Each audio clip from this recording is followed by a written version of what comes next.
నమస్తే అండి. గౌరవ హైకోర్టు ఆనరబుల్ వారు ఆగస్టు నెల 20వ తారీఖు నుండి ఎగ్జామ్స్ కండక్ట్ చేస్తున్నారు కనుక అందులో వివిధ సబ్జెక్టులు ఉన్నవి. ఆ సబ్జెక్టులో ఒకటైనటువంటి పాలిటిక్స్ సబ్జెక్ట్ నుండి ఈరోజు మరి చీఫ్ మినిస్టర్ గారిని ఏ విధంగా ఎన్నుకుంటారు, ఏ ఆర్టికల్ ద్వారా చీఫ్ మినిస్టర్ గారిని నియమిస్తారు అన్నటువంటిది మరి వివిధ రాష్ట్రాల్లో ఉన్నటువంటి సీఎంలు కనుక వాటిలో నుండి ఒక బిట్ రావడానికి అవకాశం ఉంది. కాబట్టి ఈ యొక్క చీఫ్ మినిస్టర్స్ మీద ఎగ్జామ్స్లో ఒక బిట్ అడగడానికి అవకాశం ఉంది. కాబట్టి ఈరోజు మనం డాక్టర్ బిఆర్ అంబేద్కర్ గారు రచించిన భారత రాజ్యాంగంలో నుండి మరి చీఫ్ మినిస్టర్ గారిని నియమించడానికి ఏ ఆర్టికల్ ద్వారా నియమిస్తారు అన్నటువంటి విషయాలను మనం తెలుసుకుందాం.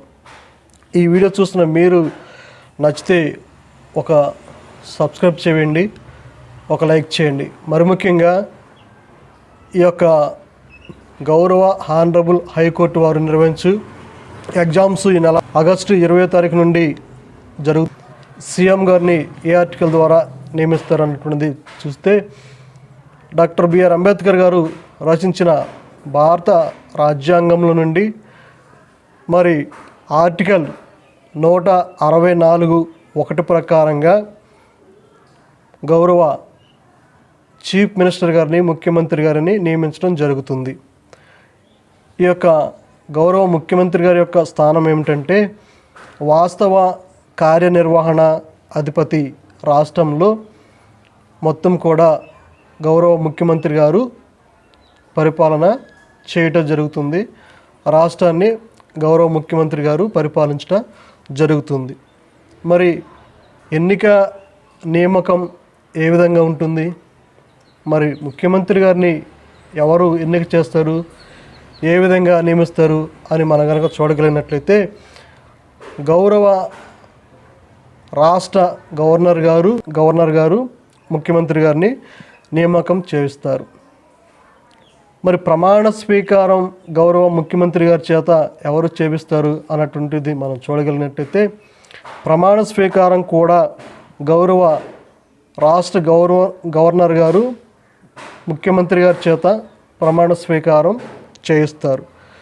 పదవీకాలం గౌరవ ముఖ్యమంత్రి గారి యొక్క పదవీకాలం ఎంతవరకు ఉంటుందంటే గౌరవ రాష్ట్ర గవర్నర్ గారి యొక్క విశ్వాసం ఉన్నంత వరకు మరి యొక్క రాష్ట్రాన్ని పరిపాలించేటువంటి ఆ యొక్క బాధ్యత రాష్ట్ర మరి ముఖ్యమంత్రి గారికి ఉంటుంది.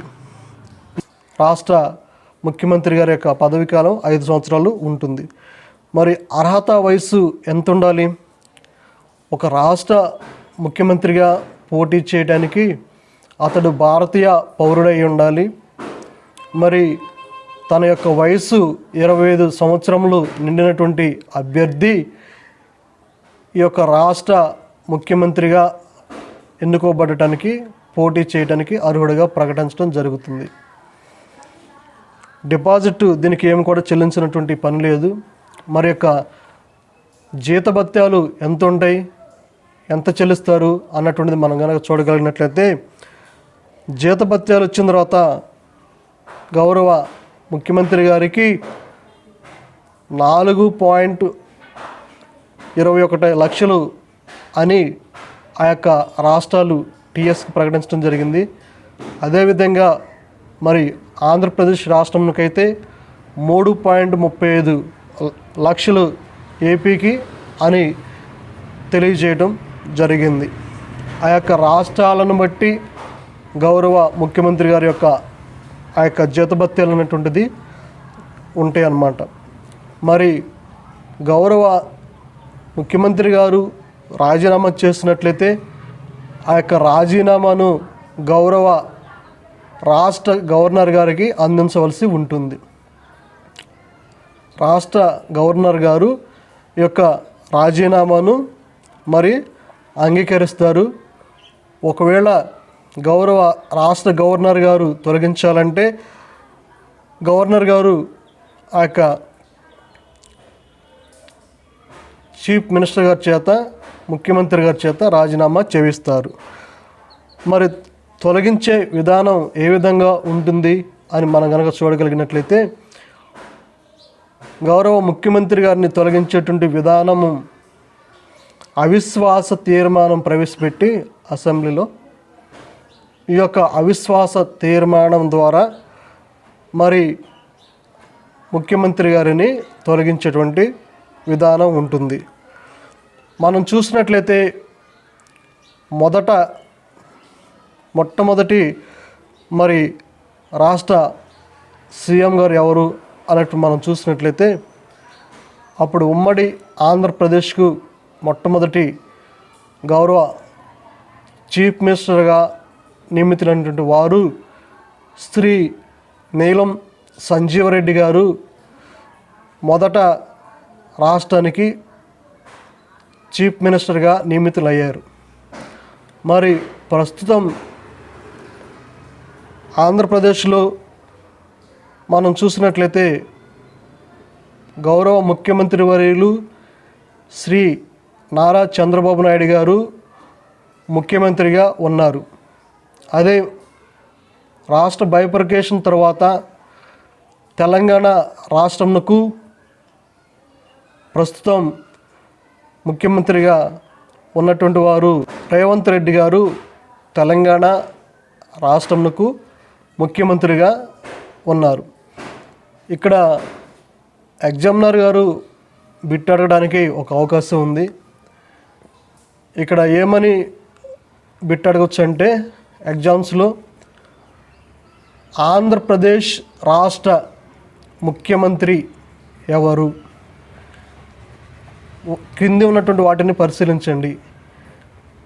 1 నారా లోకేష్ గారు, 2 పవన్ కళ్యాణ్ గారు, 3 చంద్రబాబు నాయుడు గారు, 4 అచ్చెన్నాయుడు గారు. ఈ 4 స్టేట్మెంట్లు ఇచ్చి మళ్ళీ వీటిని ఏ విధంగా అంటారంటే, పై ఉన్న స్టేట్మెంట్లలో ఏది కరెక్ట్ అని కిందిచ్చి ఏ 1 మాత్రమే, బి 1, 2, సి 3 మాత్రమే, డి ఆల్ అబోవ్. అంటే వీటిలో ఎవరు ఆంధ్రప్రదేశ్ ముఖ్యమంత్రిగా ఉన్నారు అన్నటువంటిది మనం గమనించగలిగితే, ఇక్కడ అభ్యర్థులు అన్నటువంటి వారు గ్రహించవలసింది ఒకటి చాలా క్లుప్తంగా జాగ్రత్త పెట్టుకోవాలి. ఆంధ్రప్రదేశ్ రాష్ట్ర ముఖ్యమంత్రి వర్యులు మరి నారా చంద్రబాబు నాయుడు గారు ఉన్నారు. అయితే అడిగే విధానంలో ఇక్కడ 4 పేర్లు కలిపి అడుగుతున్నాడు కాబట్టి ఈ బిట్కి కొంచెం జాగ్రత్తగా ఆలోచించి పెట్టాలన్నమాట. ఏమన్నారంటే, ఫస్ట్ 1 నారా లోకేష్ గారు, 2 పవన్ కళ్యాణ్ గారు, 3 చంద్రబాబు గారు, 4ది అచ్చెన్నాయుడు గారని పైన స్టేట్మెంట్లు ఇచ్చారు. పై స్టేట్మెంట్లో ఏది కరెక్ట్ అయినటువంటిది అన్నటువంటిది కింద 4 ఆప్షన్లు ఇస్తాడు. ఏ 1 మాత్రమే, బి 1, 2, సి 3 మాత్రమే, డి ఆల్ అబోవ్ అన్నప్పుడు దీని యొక్క ఆన్సర్ ఏంటంటే 3 మాత్రమే అవుతుంది. ఎందుకంటే 3 మాత్రమే అక్కడ ఇచ్చినటువంటిది. 1 ఇచ్చాడు, 2ది 1, 2 కలిపి ఇచ్చాడు, 3ది 1 సపరేట్గా మాత్రమే ఇచ్చాడు. కాబట్టి ఆన్సరు దీనికి సి అవుతుంది. అభ్యర్థులు ఇక్కడ గమనించాల్సిన విషయం ఏంటంటే, 4 బిట్లు కలిపి 1 బిట్టుగా ఇవ్వడం జరుగుతుంది. ఇక్కడ అభ్యర్థులు గమనించాలి. ఈ యొక్క 4 బిట్టులకు మనం ఆన్సర్ చేయాలంటే వాటి గురించి క్లుప్తంగా మనకు తెలిసి ఉండాలి. మనం కరెక్ట్ అయినటువంటి ఆన్సరు ఎప్పుడైతే చేయగలుగుతామో అప్పుడు మనకి 1 మార్కు మన ఆ యొక్క ఎగ్జామ్లో మనం సంపాదించుకున్నటువంటి వారిగా ఉంటాం అన్నమాట. ఇక్కడ ఆలోచించి చాలా జాగ్రత్తగా బిట్లు అన్నటువంటిది పెట్టాలి. కంప్యూటర్ బేస్డ్ ఎగ్జామ్స్ కాబట్టి సుమారుగా ఎగ్జాంపుల్ ఒక 50 బిట్లు ఇచ్చినప్పుడు ఆ 50 బిట్లు మనకి ఒక్కొక్క బిట్కి ఒక బాక్స్ ఇచ్చి ఇట్లా 50 బాక్సులు ఇస్తాడు. 50 క్వశ్చన్స్ ఇస్తారు. 50 క్వశ్చన్స్ ఇచ్చిన తర్వాత ఫస్ట్ క్వశ్చన్ అయిపోయిన తర్వాత ఆ యొక్క ఫస్ట్ క్వశ్చన్ యొక్క ఆన్సర్ మనం మెన్షన్ చేసిన తర్వాత మనకి ఇవ్వబడినటువంటి ఈ యొక్క బాక్స్లో అక్కడ సేవ్ చేయటం మర్చిపోవద్దు. ప్రతి బిట్టు మనం అయిపోయిన తర్వాత ఆ బిట్టు సేవ్ చేసుకుంటే ఆ బిట్టు మనము ఆన్సర్ చేసినటువంటి వారిగా గుర్తించబడతాం. అలా కాకుండా ఈ యొక్క ఫస్ట్ బిట్టు ఆన్సర్ తెలిసింది, ఇది ఓకే అని అక్కడ మనం టిక్ పెట్టేసి ఇక్కడ సేవ్ చేయకుండా కనుక ఉన్నట్లయితే లాస్ట్లో మనకి కౌంట్ కావు. లాస్ట్లో 50 బిట్టులు అయిపోయిన తర్వాత ఒక్కొక్క బిట్టు సేవ్ చేసుకుంటూ వచ్చిన తర్వాత ఒక్కొక్క బిట్టు ఆన్సర్ పెట్టుకొచ్చిన తర్వాత లాస్ట్లో సేవ్ చేసేయాలి.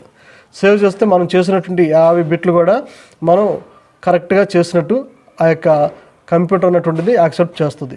ఈ విధంగా ఎగ్జామ్స్ అన్నటువంటిది కండక్ట్ చేయటం జరుగుతుంది కనుక ఈ వీడియోను చూస్తున్నటువంటి అభ్యర్థులు అందరూ కూడా ఎవరైతే ఆనరబుల్ గౌరవ హైకోర్టు వారు నియమించబోతున్నటువంటి వచ్చే నెల 20వ తారీఖు నుండి 24వ తారీఖు వరకు గౌరవ హైకోర్టు వారు జిల్లాలలో ఆ యొక్క ఖాళీలకు నోటిఫికేషన్ ఇచ్చి 20వ తారీఖు నుండి ఎగ్జామ్ కండక్ట్ చేయబోతున్నారు కనుక మీరందరూ కూడా సిద్ధపడి సబ్జెక్ట్ మీద గ్రిప్ సంపాదించి ఈ యొక్క ఎగ్జామ్లో పాస్ అవుతారని నేను ఆశిస్తున్నాను. నా వంతు సహకారంగా నేను పాలిటీ, హిస్టరీ, మరి జియోగ్రఫీ, మరి కొన్ని సబ్జెక్టులను నా వంతు బాధ్యతగా నేను తెలుగు అకాడమీ బుక్స్, మరి ఎన్సీఆర్టీ బుక్స్ వీటిని క్రోడీకరించి ఆ రెండింటిలో ఉన్నటువంటి నిగూఢగుప్తమైనటువంటి సారాంశములను నేను గ్రహించిన తర్వాత మాత్రమే నేను ఈ యొక్క అభ్యర్థులకు తెలియచేయటం జరుగుతుంది. అభ్యర్థులు అన్నటువంటి వారు ఈ యొక్క ఎగ్జామ్స్కి ప్రిపేర్ అయ్యేటువంటి వారు ఎక్కువగా తెలుగు అకాడమీ బుక్స్ మాత్రమే ప్రిపేర్ అయితే మంచిదని నా యొక్క అభిప్రాయంగా నేను తెలియచేస్తున్నాను. ఒకవేళ ఎన్సీఆర్టీ బుక్స్ కూడా వాటిని చదివి ఇంగ్లీష్లో ఉన్నటువంటి గ్రహించగలిగితే చాలా మంచిదని తెలియజేస్తున్నాను. ఈ యొక్క వీడియో చూస్తున్న మీరు మరి గౌరవ హానరబుల్ హైకోర్టు వారు నియమించేటువంటి ఎగ్జామ్స్కు మరి ఎంతమంది అయితే అభ్యర్థులు అప్లై చేసుకున్నారు వారందరికీ ఈ యొక్క సమాచారాన్ని చేరవేస్తారని నేను ఆశిస్తున్నాను. ఈ వీడియో మీకు ఉపయోగకరంగా ఉంటే ఒక సబ్స్క్రైబ్ చేయండి, ఒక లైక్ చేయండి, మీ ఫ్రెండ్స్కి ఫార్వర్డ్ చేయండి. Thank you.